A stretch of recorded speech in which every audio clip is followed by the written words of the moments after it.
Introduction. Students, do you know what integers are? A whole number that can be positive, negative or zero. Correct. And what are whole numbers? The set of numbers that include 0 plus the set of natural numbers. Good. Today we will learn about real numbers. Real numbers consist of rational and irrational numbers. Real number system has many subsets: integers, natural numbers and whole numbers. Come, let's study real numbers in detail. Objectives. At the end of this lesson, you'll be able to explain Euclid's division lemma, explain the fundamental theorem of arithmetic, solve questions by using prime factorization method. Euclid's division lemma. Euclid's division lemma states that for any two positive integers a and b, there exists unique integers q and r such that a is equal to bq plus r. 0 is smaller than or equal to r, which is smaller than b. For example, a is equal to 15, b is equal to 3. It is observed that 15 is equal to 3 into 5 plus 0, where q is equal to 5 and r is equal to 0. Lemma.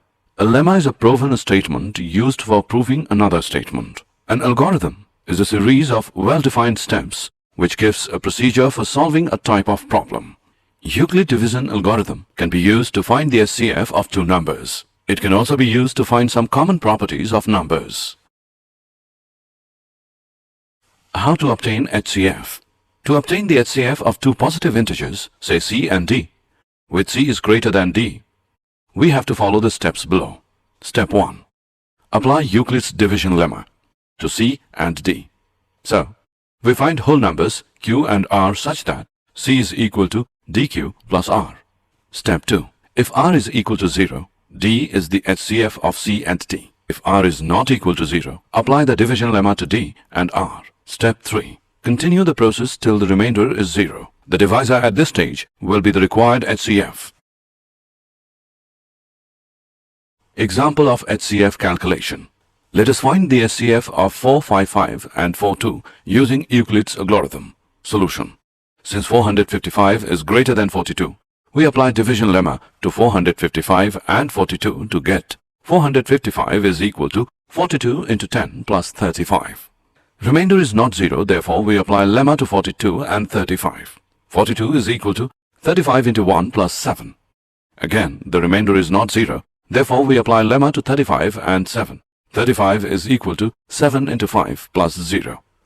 We can see that the remainder has become 0 and we cannot proceed any further. Therefore, the HCF of 455 and 42 is the divisor at this stage. Example of Euclid theorem. Let us now prove that every positive even integer is of the form 2q and that every positive odd integer is of the form 2q plus 1, where q is some integer. Solution. Let a be any positive integer and b is equal to 2. Then by Euclid's division lemma, there exist integers q and r such that a is equal to 2q plus r, where 0 is smaller than or equal to r is smaller than 2. Now, 0 is smaller than or equal to r is smaller than 2, which implies 0 is smaller than or equal to r is smaller than or equal to 1, which implies r is equal to 0 or r is equal to 1 because r is an integer. Therefore, a is equal to 2q or a is equal to 2q plus 1. If a is equal to 2q, then a is an even integer. We know that a positive integer can be either even or odd. Therefore, any positive odd integer is of the form 2q plus 1. The fundamental theorem of arithmetic. The basic idea is that any integer above 1 is either a prime number or can be made by multiplying prime numbers together like this. Let us start with the definition.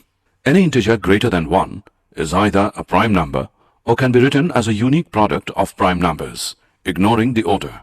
Look at these numbers. Relationship between LCM and HCF. For any two positive integers a and b, HCF AB into LCM AB is equal to A into B. Example: if A is equal to 3 and B is equal to 6, HCF 36 into LCM 36 is equal to 3 into 6 equals 18. This result can be used to find the LCM of two positive integers if we have already found the HCF of the two positive integers. We can find that HCF and LCM of the two numbers with the help of the prime factor. Let us see how. Find the LCM and HCF of 510 and 276. 510 is equal to 2 into 3 into 5 into 17. 276 is equal to 2 into 2 into 3 into 23. The common factors of 510 and 276 are 2 and 3. Thus, the HCF is equal to 2 into 3. For finding LCM, write common factors once and then write remaining prime factors of each number. Then multiply all these and you will get LCM of the given number. 510 is equal to 2 into 3 into 5 into 17. 276 is equal to 2 into 2 into 3 into 23. The common factors are 2 and 3 and the remaining prime factors of 510 are 5 into 17 and remaining prime factors of 276 are 2 into 23. Thus, LCM of 510 and 276 is equal to 2 into 3 into 5 into 17 into 2 into 23 equals 23,460. Let us see what is the relation between the product of LCM and HCF of the two numbers and the product of two numbers themselves. From the above discussed example, product number is equal to 510 into 276, which equals 1,40,760. Product of HCF and LCM is equal to 23,460 into 6, which is 1,40,760. Thus, product of HCF and LCM is equal to product of numbers. More accurately, for two given numbers A and B, HCF AB into LCM AB is equal to A into B. Example: the LCM of two numbers is 126. If one number is 18 and HCF of the numbers is 2, find the other number. We know that product of two numbers is equal to product of the LCM and HCF. That is, 18 into x is equal to 126 into 2. Here, x is the other number. That is, x is equal to 126 into 2 upon 18. That is, x is equal to 14.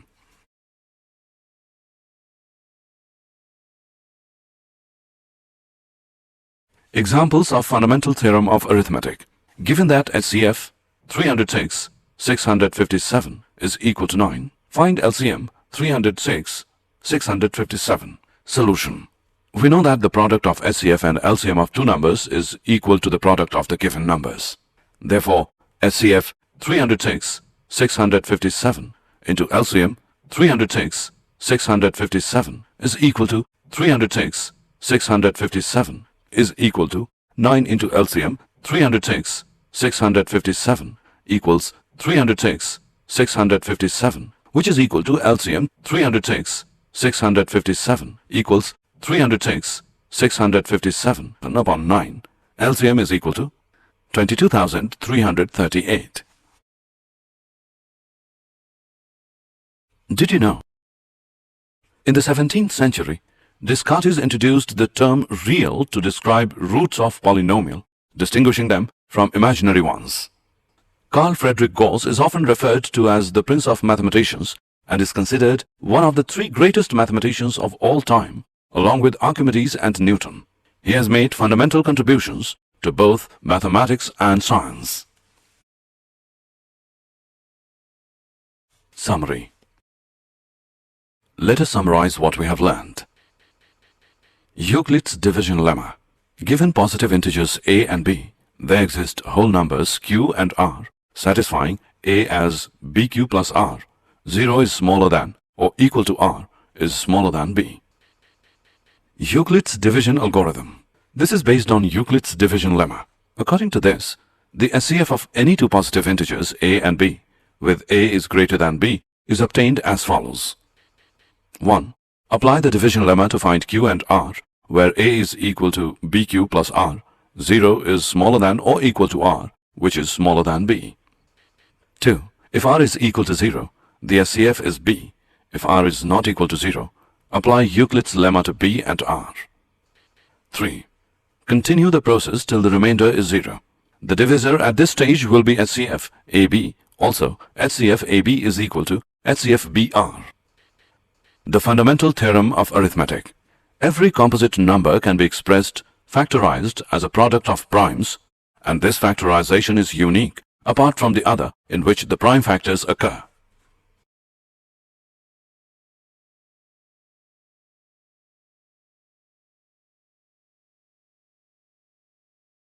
Introduction. Look at these numbers. Do you know what do we call these numbers? These are the real numbers. Teacher, is an irrational number is also a real number? Yes, an irrational number is also a real number. A rational number or an irrational number is called a real number. Today we will learn more about rational as well as irrational numbers. Objectives. At the end of this lesson, you will be able to define irrational numbers, show whether the number is irrational or not, explain rational numbers and their decimal expansions, convert the rational numbers into decimal expansion. Revisiting irrational numbers. We know that rationals and irrationals together made up the real numbers. A number S is called irrational if it cannot be written in the form P upon Q, where P and Q are integers and Q is not equal to 0. Irrational means not rational. The most famous irrational number is square root 2. Other examples are pi, which is equal to 3.141592 and 0.10110. 1110, 11110, and so on, etc. Theorem related to irrational numbers. Theorem. Let P be a prime number. If P divides A square, then P divides A, where A is positive integer. Let us prove this theorem. Proof. Here we will firstly find the prime factorization of A. That is, A is equal to P1, P2, so on till Pn, where P1, P2, and so on till Pn are primes, not necessarily distinct. Therefore, A square is equal to P1, P2, and so on till Pn. P1, P2, and so on till Pn is equal to P1 square, P2 square, and so on till Pn square. Now, as it is given that P divides A square, therefore, from the fundamental theorem of arithmetic, we can say that P is one of the prime factors of A square. Also, we realize that the only prime factors of A square are P1, P2, and so on, Pn. So P is one of the P1, P2, so on till Pn. Now, since A is equal to P1, P2, so on till Pn, we can say that P divides A. Theorem. Let us now prove that square root 2 is irrational. Suppose square root 2 is rational. That means it can be written as the ratio of two integers P and Q. Square root 2 is equal to P upon Q, which is equation 1, where we may assume that P and Q have no common factors. If there are any common factors, we cancel them in the numerator and denominator. Squaring in 1 on both sides gives 2 is equal to P square upon Q square, equation 2, which implies P square is equal to 2Q square, equation 3. Thus, P square is even. The only way this can be true is that P itself is even. But then P square is actually divisible by 4, hence Q is square, and therefore Q must be even. So P and Q are both even, which is a contradiction to our assumption that they have no common factors. The square root of 2 cannot be rational. Example. Let us solve an example now. Prove that 1 upon square root 2 is irrational. Proof. Let us assume to the contrary that 1 upon square root 2 is rational. That is, we can find coprime A and B where B is not equal to 0 such that 1 upon square root 2 is equal to A upon B. Therefore, B upon A is equal to square root 2 or square root 2 is equal to B upon A. Since A, B are integers, we get B upon A is rational and so square root 2 is rational. But this contradicts the fact that square root 2 is irrational. This contradiction has arisen because our incorrect assumption that square root 2 is rational. Example. Prove that 7 square root 5 is irrational. Let us assume to the contrary that 7 square root 5 is rational. That is, we can find coprime A and B where B is not equal to 0 such that 7 square root 5 is equal to A upon B. Therefore, A upon B upon 7 is equal to square root 5 or square root 5 is equal to A upon B upon 7. since a, b are integers, we get a upon b upon 7 is rational, and so square root 5 is rational. But this contradicts the fact that square root 5 is irrational. This contradiction has arisen because of our incorrect assumption that 7 square root 5 is rational.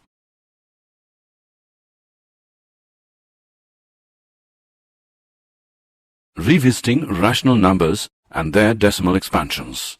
As you may remember from school, rational numbers have a terminating or eventually repeating periodic decimal expansion, whereas irrational numbers don't. So, for example, 0.123, 123, 123, 123, and so on, with 123 repeating forever is rational. In fact, it is equal to 41 upon 333.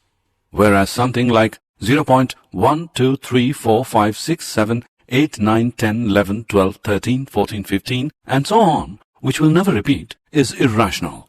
Terminating decimal. If the number of digits after decimal is finite, is a terminating decimal. Example, 2.57, 3.1925, 0.333. Non-terminating decimal. If the numbers of digits after decimal are infinite, then it is a non-terminating decimal. Theorem related to rational numbers and their decimal expansions. Let x be a rational number whose decimal expansion terminates. Then x can be expressed in the form p upon q, where p and q are co-prime and the prime factorization of q is of the form 2 raised to the power n, 5 raised to the power m, where n, m are non-negative integers. For example, 0.1837 can also be written as, we know that the rational number p upon q can be converted into decimal representation by using long division method by dividing p by q. Look at this example now. Here we can see that a rational number of the form p upon q, where q is of the form 2 raised to the power n, 5 raised to the power m, is converted to an equivalent rational number of the form a upon b, where b is a power of 10. The decimal expansion of such a rational number terminates. One more thing to note is that a terminating decimal can also be thought of as being followed by an infinite sequence of zeros. So in this sense, even terminating decimals are actually periodic. Theorem. Let x is equal to p upon q be a rational number such that the prime factorization of q is of the form 2 raised to the power n, 5 raised to the power m, where n, m are non-negative integers. Then x has a decimal expansion which terminates. Let us solve an example. Without actually performing the long division, state whether the following rational number will have a terminating decimal expansion or a non-terminating repeating decimal expansion. 13 upon 3125. We can write it as 13 upon 3125 is equal to 13 upon 5 raised to the power 5. Here q is 5 raised to the power 5, which is of the form 2 raised to the power n, 5 raised to the power m, n is equal to 0, m is equal to 5. So the rational number 13 upon 3125 has a terminating decimal expansion. Let x equals p upon q be a rational number such that the prime factorization of q is not of the form 2 raised to the power n, 5 raised to the power m, where n, m are non-negative integers. Then x has a decimal expansion which is non-terminating, repeating, recurring. Let us now write the decimal expansion of 17 upon 8. Similarly, decimal expansion of 15 upon 1600 is 0.009375.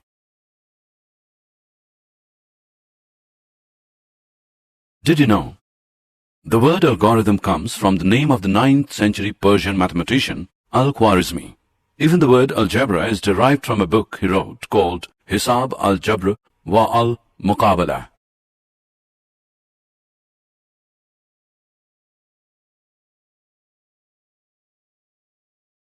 Summary.